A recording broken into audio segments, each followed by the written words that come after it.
What is STDs? Sexual transmitted infections, also referred as STDs, are various of infection that can be spread commonly by sexual intercourse/activity, especially the procedure of vaginal intercourse, anal sex, and oral sex. The infection spread one to another person. Symptoms of STD doesn't show up fast, meaning the carrier would have a high chance passing the infection to another individual. These are the different kinds of STD. HIV or AIDS. The human immunodeficiency virus or HIV is the virus that causes acquired immune deficiency syndrome or AIDS. Hepatitis. These are several kinds of hepatitis, but hepatitis B is one of the most likely to be transmitted sexually. Chancroid. Chancroid is a bacteria STI that causes painful ulcers or sores in the genital region. Trichomoniasis. Trichomoniasis is the most common curable STI. It can be treated with antibiotics. HPV and genital warts. HPV is the most common STD and at least 50% of sexually active people will get it sometime in their lives. Herpes. There is no cure for herpes, but certain meds can shorten and prevent outbreaks when taken regularly. Gonorrhea. The rate of 15 to 29-year-old Colorado with gonorrhea is twice the overall nation's rate. Chlamydia. Chlamydia is the number one cause of preventable infertility in the U.S. Bacterial vaginosis. Bacterial vaginosis is a vaginal infection caused by an imbalance of bacteria. It can be spread through both sexual or non-sexual contact. Syphilis. If caught early, syphilis can be treated and cured easily with a round of antibiotics. Scabies. Scabies are parasites that infect skin. They can be passed just through skin-to-skin contact of any kind, sexual or not. Pubic crab lice. Pubic crab lice are parasites that can cause itching, blue spots, and sores in the infected area. PID. PID is caused by bacteria which often stem from another STD such as chlamydia or gonorrhea. MPC. MPC is caused by other STDs such as chlamydia, gonorrhea, and may be treatable with antibiotics. MC. MC is caused by virus and will usually go away on its own within a year, even without treatments. LGV. LGV is fairly uncommon and it is most often spread through unprotected anal sex. Thank you, Hart, for discussing the different types of STDs. Moving on, I would like to answer the question, what is AIDS? First and foremost, I would like to define HIV. HIV, also known as human immunodeficiency virus, is a virus that attacks the immune system. HIV has taken millions of lives and is considered one of the most ruinous viruses of all time. But how is HIV transmitted? According to Dr. Dominic Rowley, it transmits through unprotected sex and sharing of unprotected blood products. There are three main stages of HIV. Stage 1, acute HIV infection. Stage 2, chronic HIV infection. And Stage 3, acquired immunodeficiency syndrome, also known as AIDS. The first stage may seem like a typical flu, but in cases, people might not even feel sick right away or at all. The second stage is also known as asymptomatic HIV infection. The virus is still active in the body, but it reproduces in a much lower level. In this stage, people can transmit HIV. The third and last stage is AIDS. As defined by HIV.gov, AIDS or acquired immunodeficiency syndrome is the late stage of HIV infection that occurs when a person's immune system is badly damaged by the virus. Because of this, they are more prone to catching illnesses called opportunistic infections. This includes candidiasis, herpes simplex virus, lymphoma, and tuberculosis, just to name a few. It is said that people with AIDS don't survive for more than 3 years. But should it be that way? Since 1983, the year AIDS was discovered, multiple scientific breakthroughs have been made to eradicate it, such as pre-exposure prophylaxis that combats and prevents the spread of it. Medical advancements like this go hand in hand with awareness. With both, we can narrow the possibility of a person getting infected and end HIV once and for all. There are different kinds of STDs and AIDS, so it also has various symptoms. Sexually transmitted diseases or STDs may have a series of signs and symptoms, including no symptoms. That's why they can go unnoticed before complications arise or a partner denoted diagnose. Signs and symptoms that may indicate STD include: Number 1. Sores or bumps in the oral or rectal region or in the genitals. Second is urination that is painful or burning. Discharge from the male organ. Vaginal discharge that is rare or has an odd smell. Fifth, unusual bleeding from the female organ. 6. Pain in the course of interaction. 7. Sore, particularly in the groin. 8. Higher pain in the abdomen. 9. A fever. And 10. Over the trunk, hands, feet, rashes. And it all comes from the website Mayo Clinic.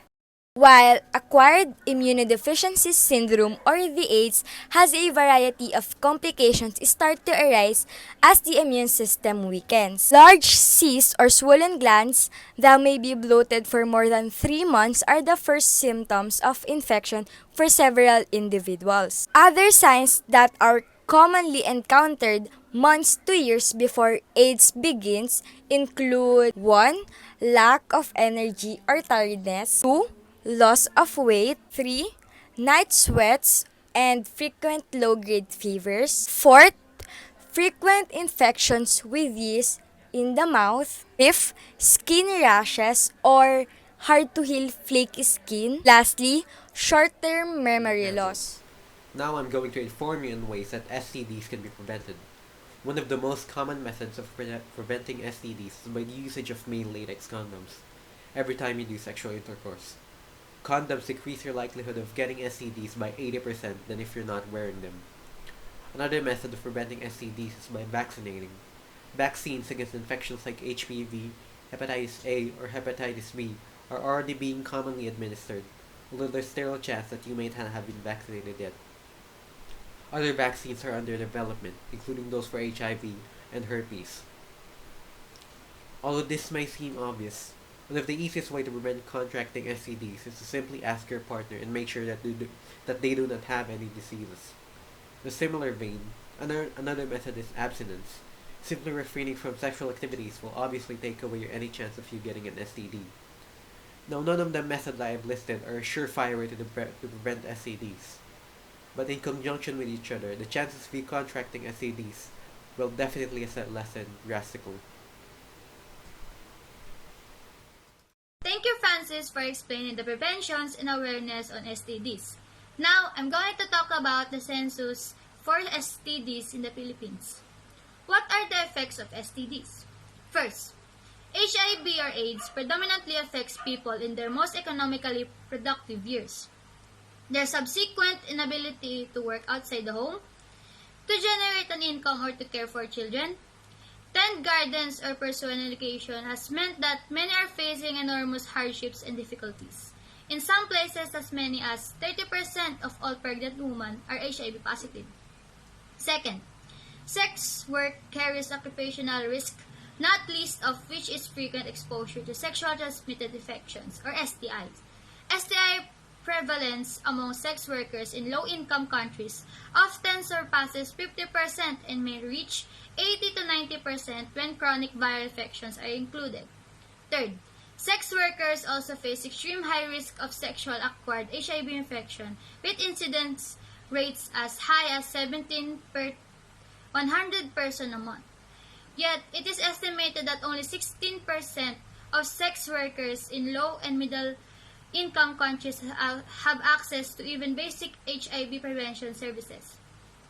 Fourth, sex workers, once infected, can transmit STIs and HIV to a far larger number of susceptible clients who serve as efficient bridge groups for even wider transmission.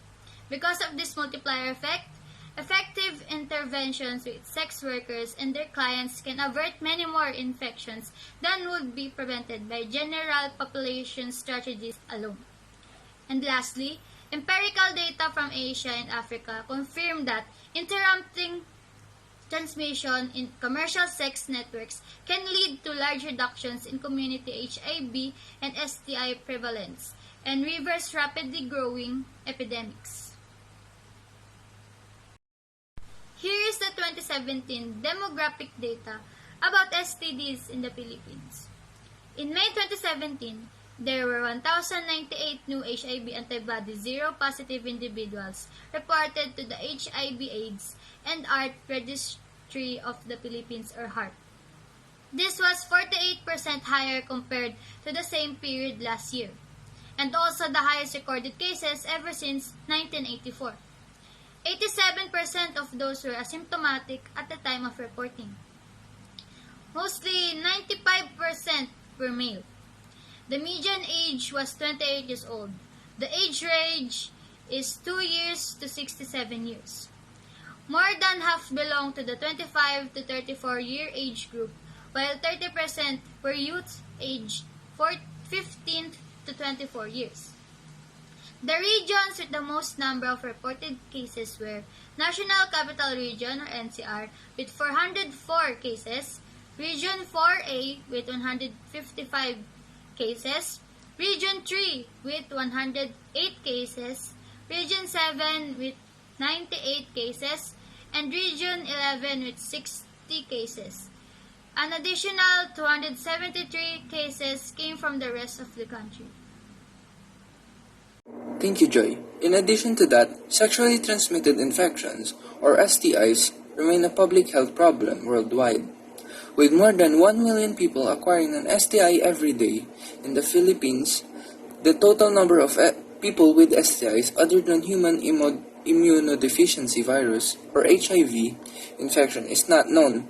Hence, the Philippine Dermatological Society, or PDS, has taken the initiative to document STI cases in its institutions since 2011.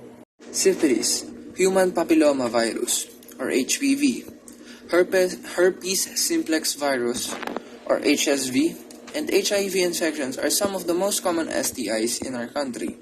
A total of 665 syphilis patients, 2,053 HPV-infected patients, and 977 patients with herpes have been seen and treated in PDS institutions throughout the country from 2011 to 2018. The number of HIV cases, on the other hand, have already reached 58,181 from January 1984 to August 2018. In August 2018 alone, 1,047 new cases of HIV have been reported to the HIV or AIDS and ART Registry of the Philippines, or HARP. The rates of STI infections like HIV, syphilis, HPV, and herpes may be on the rise, but clinicians can have a significant impact on this trend. With effective counseling, early and accurate detection, diagnosis, and treatment, the threat and burden of STIs can be greatly reduced. STDs are diseases that can severely affect a person's life. They can also be easily avoidable if you take caution and properly plan. With the advances in sciences, especially in the field of medicine, people who have contracted the diseases can be treated, even cured. These are different things such as procedures to be followed to each STDs. Here are some of the most common ways STDs are treated. First off is antibiotics. Often in a single dose, taking antibiotics can cure many of the sexually transmitted parasitic and bacterial infections, including gonorrhea, syphilis, and chlamydia. Typically, a person will be treated for both gonorrhea and chlamydia since both infections often appear together. Then, there are the antiviral drugs. These are not a cure per se, but they will help reduce the effects of some of the STDs and keep them under control. Each disease will have their corresponding treatments, and a person should yearly consult a doctor whether or not they have been sexually active. That's it.